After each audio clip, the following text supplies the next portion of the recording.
Hello, everybody. Welcome back to our Parsha class. Good to see everybody. We've been off for 2 weeks. We usually take the last and the first week of the calendar year off, and that's great. It's nice to have a break, but I always miss it. I hope you miss it too. I feel a little unmoored without like one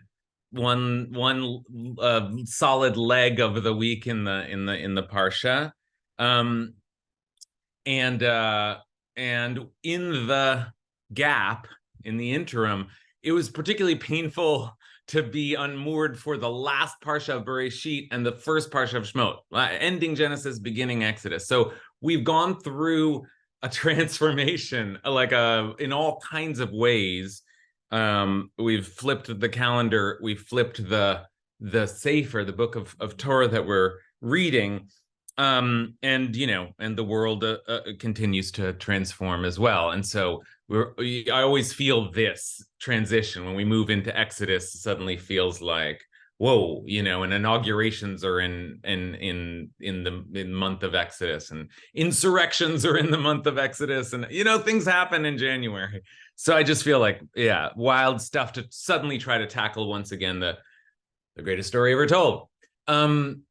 So instead of trying to tackle it, which is usually if I I err on the side of just trying to get too big picture. I want to for as we re-enter our communal study and re-enter our Torah study in the midst of the book of Exodus. I want to do that. I want to just be in the midst and to take us to have the kind of discussion that we sometimes do, which is a real parshanut discussion, meaning we're going to study the commentators and their magnifying lens look at one very particular phrase in the Torah in this week's Parsha. We are in Parshat Va'era. It is the second Parsha of the book of Exodus, of Shemot, and the book of Exodus moves very, very fast. It's like Moses is all is heading back to Egypt to liberate, born and heading back to liberate the people, all in last week's Parsha. There's a century of history suddenly zooms by, and then now we're Moshe's in that dialogue with Pharaoh, and confrontation, whatever, let my people go, and the plagues are going to start already in this, in this week's Parsha. So Moshe's just gone to Pharaoh to speak to Pharaoh, and initially it hasn't gone well. Okay, so the phrase that we're going to look at today, we'll take another little running start into the moment in the story. But the phrase that we're going to look at today is a very potent, a phrase that always catches my attention. The phrase that we're going to look at today is kotzer ruach, which I would probably most immediately translate as shortness of breath. Okay, so we're going to think about the shortness of breath that the Israelites were experiencing in just a moment.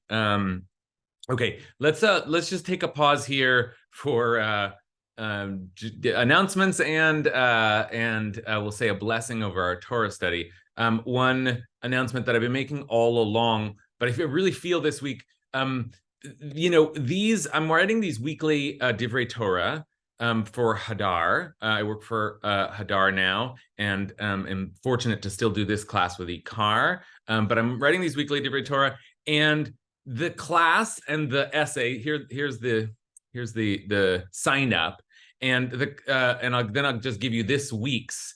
The class and the Dvar Torah, I sort of committed to not being the same thing. I'm not just going to regurgitate the material, but they're always in conversation because I've been thinking about something enough the week before to write an essay on it. And so I do, if you have the time, not just because I'm self-promoting, but because if you're really into this stuff, this study, reading the essay that I write in the week will often inform what we're going to talk about in this class, and it's just more Parsha. So if you like this stuff, which is why I'm here, then maybe you'll want more Parsha. This is this week's essay, and I'm gonna pick up on some of the themes that I wrote about there. So anyway, that's just a plug for the Dvar Torah. It can be helpful background for this class, and whatever. I put a lot into it, and I'm into it, and that's why we're here, right? I like this stuff. Okay, I think that's it. What else can I say? I'll be in San Francisco next. I feel like it's like tour dates. I'll be in San Francisco next Shabbat. So if you're in San Francisco at the kitchen, come say hi. All right, let's take just a breath here on topic and just breathe. And I probably just need to take a couple breaths.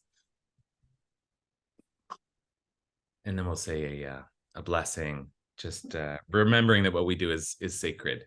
It's fascinating and it's cool and it's exciting and it's dramatic, but it's sacred. Baruch atah Adonai Eloheinu melech haolam asher kitshanu b'mitzvotav v'tzivanu ha'asok b'divrei Torah.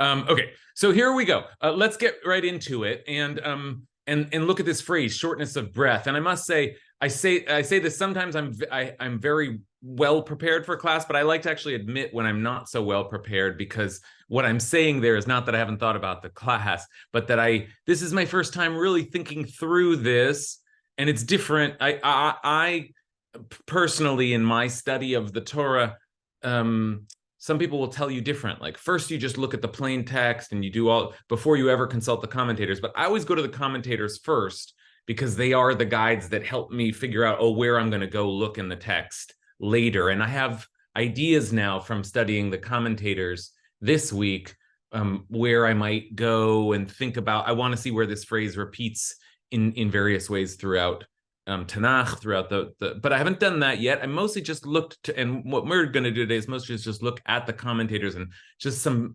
fascinating attempts to interpret this phrase, which seems so potent and is yet a little opaque, as we'll soon see. Okay, so just one more sentence of introduction, which is that Moshe has gone to Pharaoh to say, let us go. And Pharaoh says, are you kidding? who the hell are you? And in fact, I'm going to double the labors of the Israelites, because you're making trouble. You're like, this is not good for business. You're unionizing, and we're gonna bust the union. It's like that. Like, so failure. That's the first Parsha of the book of Exodus ends in failure, which is okay, so Moshe is frustrated, and Moshe says to God, what this is not working. You sent me here. This is not working. And what Moshe says, which is interesting, is me'az bati ledaber bishmecha. Since I came to speak in your name, it's only gotten worse. It's only gotten worse. So what's happening? And the mention of a name is a kind of, seems to, like, there's some conversation there. This is what I wrote about in the essay, but we don't need it for today. But I just context to tell you why our Parsha begins with God talking about God's name. That's the opening. God says, "Let me tell you who I am," and that's that's the information that Moshe gets. And soon enough, we're going to get to our potent phrase. Our potent phrase is in the 9th verse, but we're just going to start at the beginning of the Parsha, which actually starts in the chapter 6, verse 2. So we're going to read 8 verses in. Okay, and here is your source sheet for today. Okay, and let's take a look. Okay, this is the opening of the Parsha, and it is called Va'era, so you can expect that the word Va'era, here it is, to come along soon. Va'era means I appeared, and I appeared. Vaydaber Elokim el Moshe, vayomer elav ani Hashem. God spoke to Moses, and I should say the names, I should pronounce them, because it's important which names we're using here. Elohim said to Moshe, and said to him, I am Adonai. Adonai is we don't even write it out. Look, I haven't even written it out here. It's the Yud Hey Vav Hey name, the famous name, the what they call the tetragrammaton, the four-letter name of God. We use it in our prayers. We pronounce it Adonai, which is just a way of saying my master, but we don't actually ever say the name. It's so holy. Okay, so that's it. God is saying, I am Adonai. Okay, that's God's name. Va'era el Avram el Yitzchak ve'el Yaakov be'el Shaddai ushmi Adonai lo nadati lahem. I appeared to Abraham, Isaac, and Jacob as El Shaddai, but I did not make myself known to them by my name Adonai. Okay, now that's weird. It's just a pause to say, and the whole essay that I wrote this week is about this.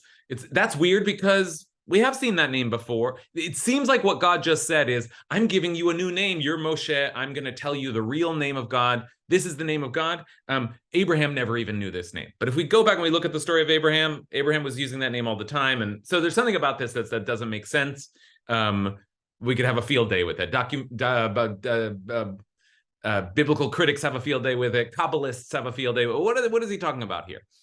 Not important for our purposes, that whole discussion. But notice that what God is saying to Moshe is, this is my name, it's my sacred name, and this is an important revelation. I'm giving you a new insight into an aspect of myself. And then God continues to say, things that you should say to the people. I also established my covenant with them to give them the land of Canaan, the land in which they lived as sojourners. I have now heard the moaning of the Israelites because the Egyptians are holding them in bondage, and I have remembered my covenant.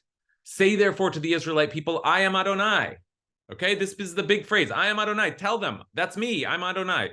I will free you from the labors of the Egyptians and deliver you from their bondage. I will redeem you with an outstretched arm and through extraordinary chastisements. I'm reading through all of this because this is it. This is like what you want to hear. This is the Exodus. This is God is going to deliver the people. And I will take you to be my people, and I will be your God. This is literally, this is the four cups language. Okay? Ga'alti lakachti. And I will be your God, and you shall know that I, Adonai, am your God who freed you from the labors of the Egyptians. I will bring you into the land which I pledged to give to Abraham, Isaac, and Jacob, and I will give it to you for a possession. I, Adonai. There it is again. It's three times. Three times God said, Ani Adonai, Ani Adonai, Ani Adonai. I am Adonai. That's who I am. Don't get it twisted. Okay? Fair enough. That's the opening to the Parsha. That's the big speech. Go to and tell the people. Tell the people. And now comes our phrase. Okay? Now comes our phrase. And it's a difficult moment to read because you have a sense of you have a sense of how hard this phrase is, but it's not so clear what it means. So let's look at now the next verse, the one that I've been building up to. Vaydaber Moshe kain el bnei Israel. But when Moshe told this to the Israelites, velo sham'u el Moshe. They would not, or could not, or did not. I don't know how to translate that. They would not listen to Moshe. They did not listen to Moshe. Mikotzer ruach ume'avodah kasha. Mikotzer ruach ume'avodah kasha. Here's the words in Hebrew. Mikotzer ruach, which is because of shortness of breath. Kotzer is shortness, and breath is ruach. And because of heavy labor, avodah kasha, heavy labor. Difficult labor. And let me just say before we pause, and let me just say it's shortness of breath, but ruach is a big word. The first time that ruach was used was early on in the Torah, right? What is it?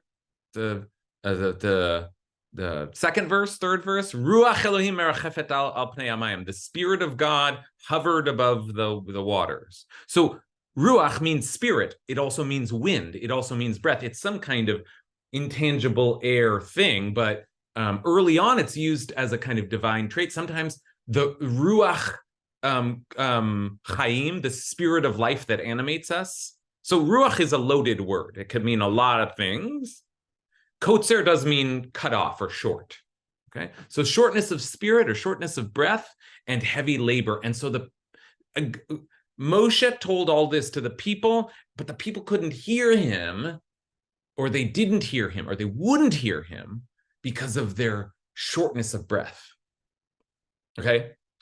Now, mostly I just want to spend the rest of our time thinking about, well, what does that mean? They didn't hear him, or they couldn't hear him because of their shortness of breath. And obviously, on some level, the verse gives us a clue, and heavy labor. Oh, so that I'm panting from heavy labor. Are these the same? But then we usually have a principle in the Torah that if there are two reasons given, they represent two separate things. There's the heavy labor, but there's also the shortness of breath. And I want to think about that shortness of breath with you all. We're going to move through the commentators. I want to pause mostly here right now, just so that we have a chance to join into the conversation and think about this. So again, the basic question is, what does that mean that they could not hear what Moshe said? And now we read what Moshe said, because it's the same thing God said to say, presumably. And I'll just give you, just so you have a feel for, I'm going to give you one of the commentators before we pause. Just have a feel for how the commentators are also grappling. Well, what is this kotzer ruach? What is this shortness of breath? And Rashi, we always start with Rashi. Rashi is our most famous and classic commentator, 12th century French medieval commentator. And here is what he says. He says, mikotzer ruach, okay?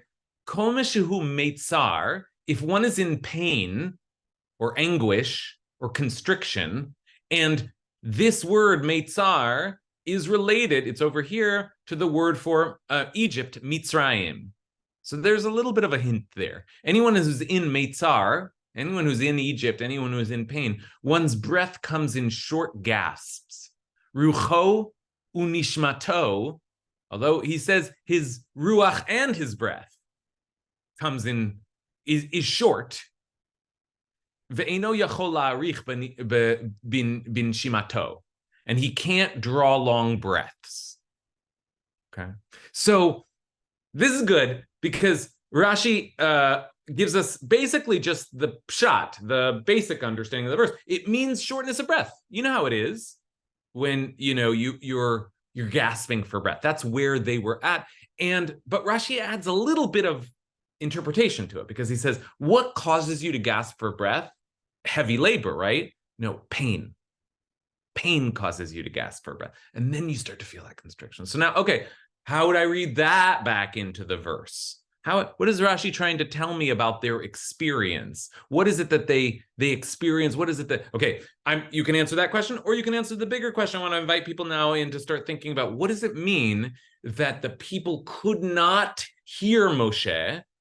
They could not, hear, understand, process, listen to, hearken to, right? All these words are in translation, but they couldn't do it because they were short of breath.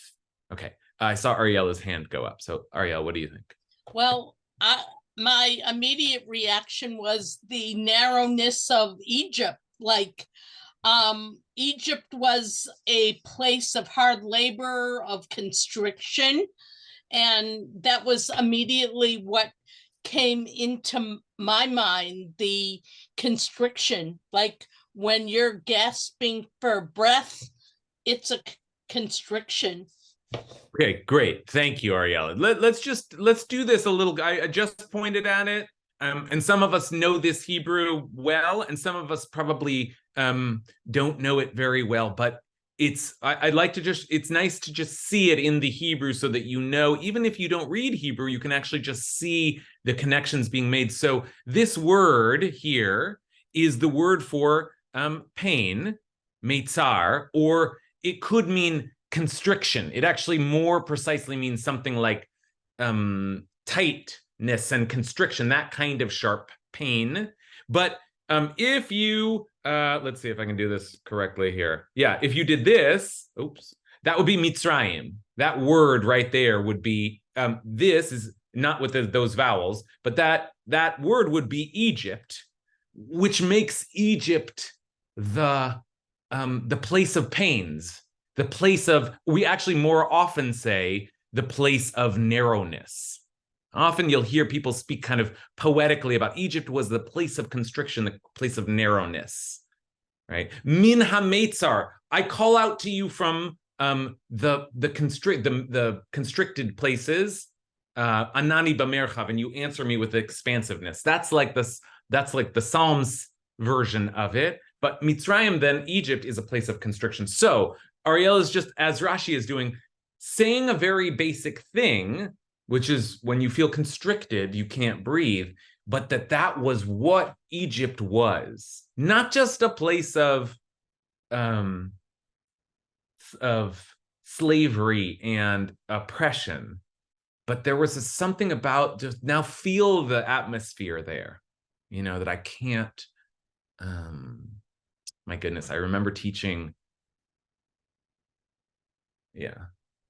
I remember teaching, well, I just thinking of, I'll mention, I just remember teaching this around the George Floyd tape, and it's just like, I can't breathe. It wasn't George Floyd. It was the other guy, the guy who was, yeah, there's been a lot of folks, but I can't breathe. There was the guy there. Anyway, that atmosphere of like, that became a phrase, I can't breathe, right? I think of it for that reason.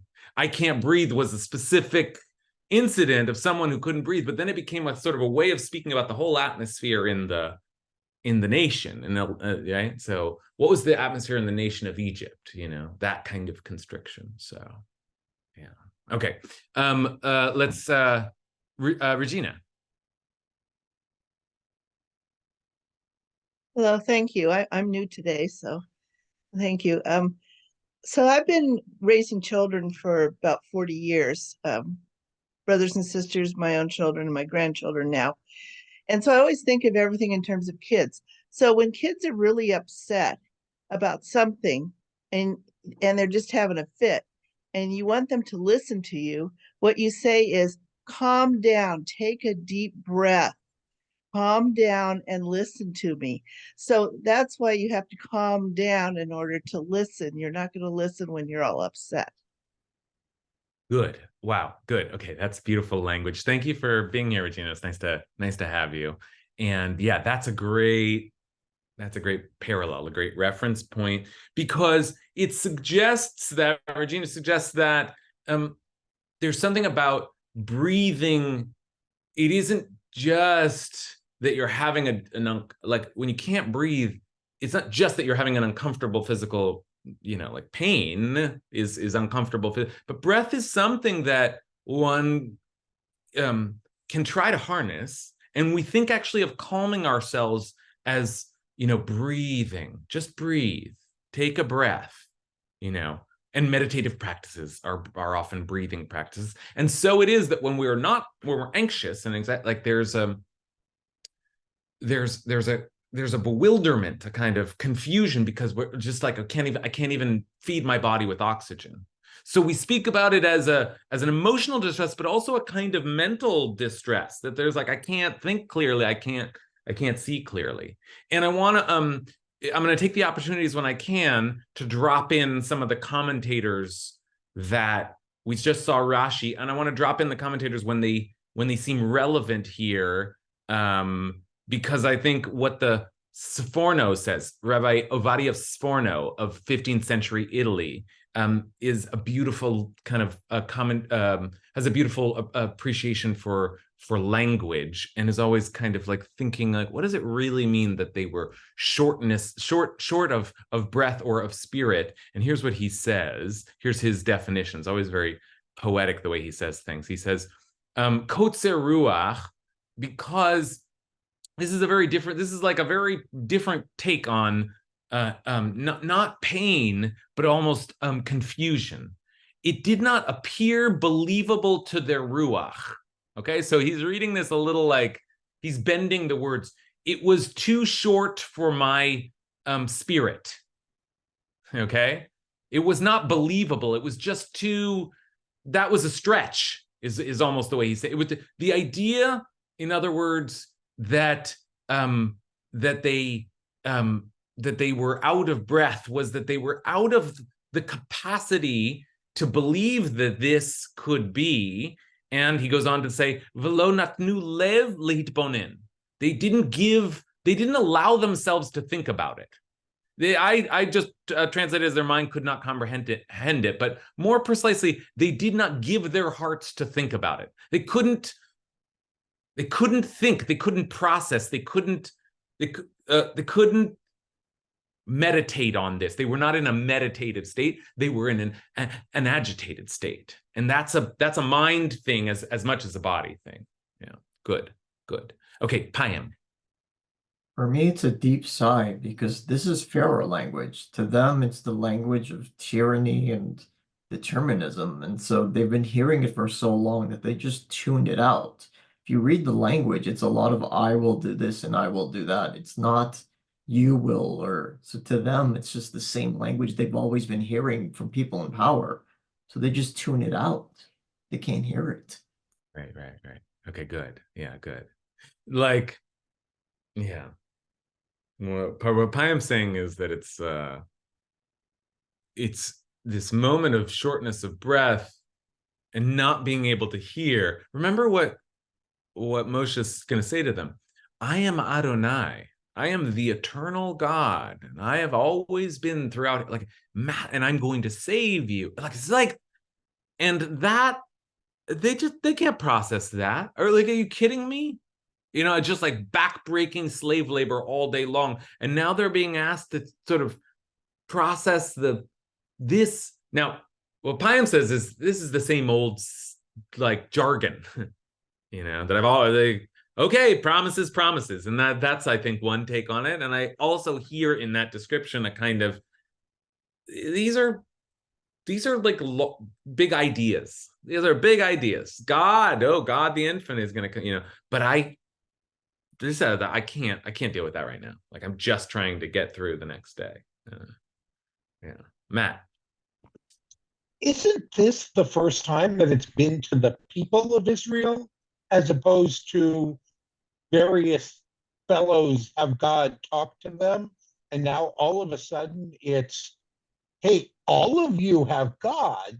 Mm-hmm. And well, of course they're going to say, what are you talking about? Mm-hmm. And Right. I think maybe that's actually the purpose of this, is to narratively expose, well, we talked about God as for individuals, and now we're talking about God as for people, and now you need to fill yourselves up with that notion. Mm-hmm. So Yeah.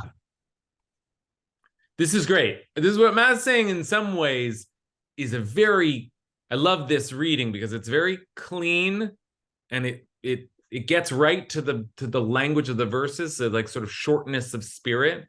I think what Matt is saying is that they're being asked to expand their horizons, their perspectives. The idea is God is saying, I, Adonai, used to be Abraham's God, Isaac's God. I'm all of your God. There's a whole new relationship going on here, and the people cannot take that in. That's incomprehensible. The idea that God will now be there for a whole people, not just a weird mystical experience that one of our forefathers once had in the desert, but whole people. And God will deliver you, and God will do all of this. It's too much to process. It's just they are being asked to widen their spirit, and it's not there yet. Good, very sharp and I think like sensitive reading there. Irene Sandalo. When I read this, it reminded me of this psychological experiment, the boiled frog experiment. If you put a frog in a pot and slowly boil it, it won't jump out. But if you put a frog in a hot boiling pot water, it would jump out. And I read in Michael Walter's book, Exodus and Revolution, that the slavery didn't happen overnight. It was progressive, slowly. They slowly became more and more enslaved. And then they just came to a point where they were just so tired and so used to it, they didn't have the energy to actually jump out like the frog, to say, this is actually unacceptable. Yeah. We shouldn't be living like this. We should find a way out. And so we should hear this call of this potential, solution, a way out. But they were just barely surviving in their like pot of water. They're slowly, barely breathing. And so when the call came out, they just couldn't even imagine jumping out. Good. Yeah. That's another, I think, lovely but also important framework, that there actually maybe is something about the state of demoralization that the Israelites are in, that any slave people are in, that is like it. The tragedy of it is that it becomes impossible to see beyond it. That one is so tightly in bondage that it's not even really conceivable to see how they would, what a different life might look like. And there's a certain sense in which you give up hope, but you give up imagination, Yeah.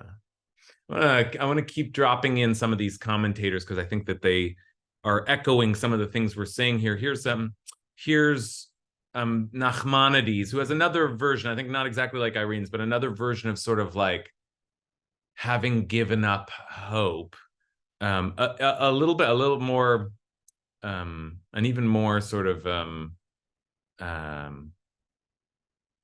cynical, I guess, version. Take a look at, this is Nachmanides. Take a look at his language here. This is a Spanish medieval commentator. It wasn't because so remember the Sforno said that they couldn't, it wasn't believable. But Nachmanides, who's writing earlier, it's as if he's disagreeing. He says, no, it wasn't because they didn't believe in God and in God's prophet. Rather, they paid no attention to his words because of impatience of spirit. And I like that's one of the common translations, because it's used in the books of prophets. God can get kotzer ruach, impatience of spirit, as a person whose soul is crushed on account of his toil and does not want to live another moment in his suffering, even though he knows that he will be relieved later. Person whose soul is crushed on account of his toil and doesn't want to live. Lo yirtze lichiyot rega b'tzaro. He just don't want to, no more pain. Right? I just soon die. I'm done. I have no, I don't want to think about, I don't even want to try to make it to a better state. This is so awful. I cannot live another day. It's like a medieval rabbi describing that human. I mean, the Nachmanides is great at this. Like his psychological, I don't know, intuitions are so strong. But that kind of like, even though I know you're telling me you're going to save me, I can't. Just kill me now. I mean, that's depressing. That's yeah. Let's turn back to folks who are offering interpretations. Robert. All great interpretation. I think everyone is saying the same thing, that the depth and level of this painful involution just made them incapable. And I'm thinking about the use of the word breath. And for me, it has three levels. One is the physical. This is the planet Earth. You got 4 minutes. If you don't breathe, as long as oxygen is the way we do it. So on the physical level, they can't conceive it. And then on the mind level, there's a reason why, Rabbi, you had us take a deep breath before we started, that that on the mind level, and there's a reason that breathing is such an integral part of most meditation practices. They were incapable of expanding their mind or even using their mind in any way to comprehend what they were being told. And then, the soul that you have given me is pure. God breathed it into me. So as Jews, we believe that the soul is intimately connected to the breath. So on the soul level, on the deepest level, on all three levels, they were incapable of comprehending. So the use of the word breath here is just so powerful and so Torah. Yeah. Okay, good. A real emphasis, and Robert's right that we've sort of been touching on these things, but Robert really emphasizes, and I think it's an important, one of the important frameworks to be working with in this conversation, is the clear way in which this is both a literal physical reality, the reality of slavery, of bondage, and of shortness of breath. These things are, and then there's a psychic, emotional, spiritual, psychological component. And that's because it is actually true that there are our bodies and our and our psyches are connected. And so we do actually, there's a certain kind of physical oppression that cannot help. But I'm like a Maslow guy. You know what I mean? Like, if you're in a certain amount of physical distress, you simply cannot be spiritually elevated. I had a debate with someone who it was like a debate between Maslow and Buddhism, although I can't speak for Buddhism, so I don't know. But like, this guy was telling me, like, the Buddhist approach was that no matter what, you have a choice away from suffering, which is like, what? But I think of it in that sort of 20th century psychologist language, that when Maslow, when you have a need for physical safety, you simply can't get to a place of emotional or psychic well-being, let alone spiritual understanding here, which is what Moshe's coming along to give them. God is alive, and we're all gonna be free. We're all gonna be free. It's like, I can't breathe. I mean, I can't even deal with you right now. So that's like that's quite a moment for the Torah to expose for us. Alex. Well, the spiritual exhaustion also translates into an inability to articulate words, which is what we read a few lines above when God says, "Now I heard the moaning of the Israelites." They are in fact so exhausted, they can't even articulate words. They can't even express themselves, hence the moans. There is a midrash that says that God creates man with a certain number of conversations, and once the conversations are exhausted, one dies. The same with the breath. We can speak only in as much as we have the breath to speak the words. Right. Yeah. You run out of breath and then you can't speak. I just thinking while you're saying that, I mean, it's very, very poetically put and true. But I was also thinking, it's like there's a funny thing in the language there, because it's not that the people don't say anything because they don't have breath. It's that they don't hear anything because they don't have breath. It's like that's a funny thing. Oh, we've been talking about it. We have some understanding of what the connection there might be, but it's like, theoretically, you could hold your breath and still hear. But it's like, no, they can't intake, they can't process because they can't breathe. So that's they can't, like, Alex is right that it's a kind of, they can't be in dialogue at all, but in either direction is the interesting part. Yeah. Let's take one more comment and then we'll see if we have some time for some midrash. Midrash was just mentioned. I have some interesting midrashim to share as well. So, but let's hear from Allison. Hey, good timing, because I also wanted to bring in some midrash. So, okay, so this is what I've been thinking about. I guess I had two other things to say just about the most recent comments quickly first. The first is about that idea that you brought up, like with Maslow and the hierarchy of needs. It actually made me think about Viktor Frankl. And I've been reading this other book recently called The Gift. It's written by another woman, Holocaust survivor, and she also talks about her experiences in the camps. And what's really interesting is both of them talk about like being able to find freedom within those like most horrific environments by connecting with the breath and like really by going inside of oneself. So that's just kind of interesting to me, that also in our tradition, we do have these thinkers who really talk about like, how does one find freedom? How does one hold on to their own humanity, even when all of those other needs that are in Maslow's hierarchy are not being met? Mm-hmm. Yeah. Yeah.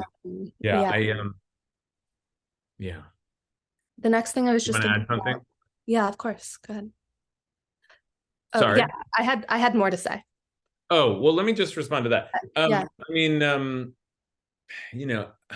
we're talking here about the inability to understand or process or hear. But on some level, we're also talking about the inability to have faith, Yeah. and that's one of the, I mean, that's what one of the language that this Forno uses, is that it wasn't believable to them. They didn't believe, have emunah, faith.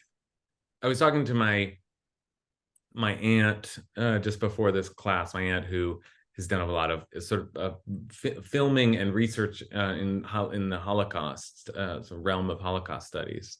Mm. And so she's always telling me about, she's always sort of bringing the perspective of the philosophical loss of faith, the theology that we can no longer believe after Auschwitz, as and yeah, I just there's something about being pushed to the point where it's just not, you have been sort of wrecked by what. So the question that Allison's asking is, can you find faith in the midst of all of that? And the other way that my aunt is always reminding me to look at it is no, you cannot have faith in the midst of certain kinds of pain. You simply cannot. You cannot be expected to. And somewhere in between there, we're wondering where the Israelites are at. Yeah. You want to continue? Another quick thing. Really quick, yeah. So the thing that I actually wanted to say was that I read this interesting midrash last week because I was learning about the role of women in Moses' story. And this midrash that I read was about Moses' father, that when these edicts were coming out about, how Pharaoh wanted to kill all the boys, that a lot of, especially the men, became just overwhelmed, and that Moses' father actually divorced his wife, Moses' mother, because he couldn't bear, he didn't want to be with her. He didn't want to, be alive, what Nachmanides was saying. And that Miriam, Moses' sister, actually went to him and said, no, Dad, you have to get back together with our mother. And that the midrash also said he was a real tzaddik and a leader, and all the other men had left their wives also because of his example. And after Miriam kind of convinced him, he got back together with Moses's mother, and that is how Moses was able to be born. And I think that's also really interesting because it touches on this question of hope, right? How can you have hope in order to be willing to create a baby in such a difficult moment? And part of what I think the midrash was lifting up there, and I think is a story in our tradition, is that most of us can't, and yet some of us do. And it's the ones who do who can really help lift all of us up. And that Miriam, this young girl, she was actually able to hold on to hope and to rekindle that hope within her own father. Okay, thanks for sharing all that. Yeah, I think one way to look at this is, are the Israelites now in such a point of suffering and pain that they've been broken, that they're just beyond, they're not, being in some sort of dialogue with them is impossible because they've lost, I don't know, the capacity for faith, capacity for hope, capacity for belief. They can't, they're just broken. There are a lot of other interesting midrashic sort of tangles to get into, different sort of spins on this. I want to share one with you. Make sure I share one with you before we close. That is a totally different take on all of this. That plays with the language a little bit. And I want to share this this piece from just to offer a different, a kind of a more a kind of an unsympathetic but a kind of a radical reading here. Take a look at this midrash from the Mechilta. This is the last. I want to make sure we see this. Rabbi Yehuda ben Batera said that it says that they would not listen because of shortness of spirit. Now, but this is crazy. Now, is there anyone who is given glad tidings and doesn't rejoice? I mean, it was good news Like, wouldn't they at least say that's good news? I mean, that it seems inconceivable that they would hear the message, God is coming to deliver you, and that they wouldn't be attuned to it. If a son, as it says in Jeremiah, if a son has been born to you, rejoice him. Like when you get good news, you rejoice. If one's master, frees one from bondage, does one not rejoice? Okay, simple question. How surely they had some level of excitement around this. I just don't believe it. And then the Midrash says, so here's a totally different take. I don't think we've heard this before. Why then would they not listen to Moshe? Because it was difficult for them to abandon their idolatry. In other words, avodah is the word that we used above for labor, but avodah zarah is idolatry, and kasher is the word that we used for heavy, so the heavy labor. So the Midrash picks up on the other phrase, not the shortness of spirit, but the heavy labor, and in a kind of like word-bending read, they're reading a hint in there that they wouldn't listen to Moshe because if this Moshe was telling them about another God and they were already used to the God of Egypt.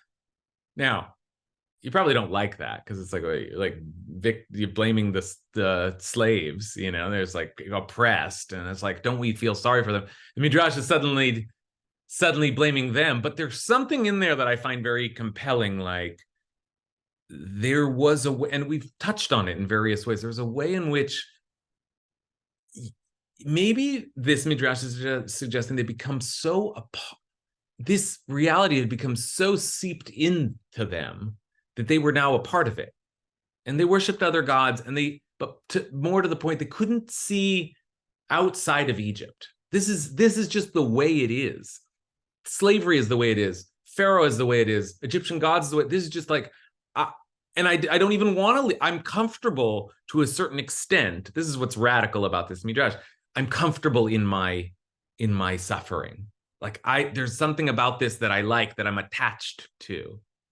So there's another kind of provocative approach to what it was that was blocking them, and maybe a holding on, maybe not like an occlusion, but a resistance, right? Okay, so that's just I want to just give you a sense of some of the breadth of interpretations out there. Let's get a couple more. Speaking of breadth, before we close, we'll hear from Jen and then Yonatan.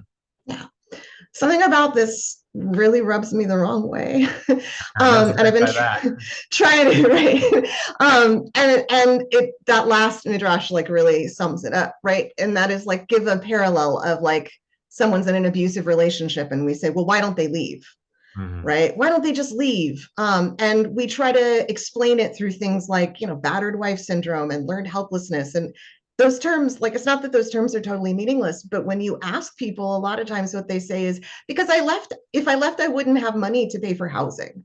Or if I left, the police wouldn't protect me if this person came to try to kill me, right?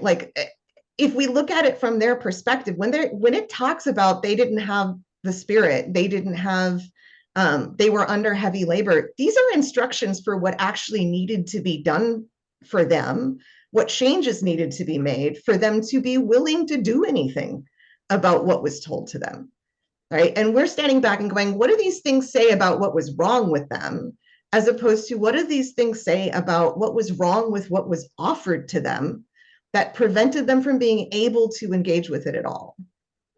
Right. Yeah. Yeah.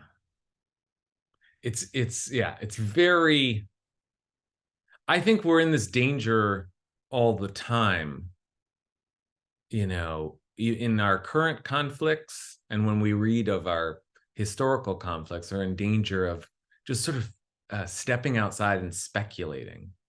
We're doing it in this class, and I think Jen's warning us of that. It's just like, what is it like for people to be in slavery? Maybe they should have been more broad-minded about it. Think of the theological implications here. It's like this sort of speculative, this is really the way it is. But it's like, what is it like on the inside? What is it like when you're? It's not this is not like in a moment to take account. I said it's like there's some parallel to some of the conversations that people sometimes hear about, like, why didn't they rise up in the Holocaust? Like, why didn't they fight back? It's like, probably you don't understand. You know what I mean? Like, you probably just don't, like, that's like, be careful before you judge the position of those in conflict and suffering. Right? So yeah, that's an important reminder. I think yeah, we still have time. Yonatan.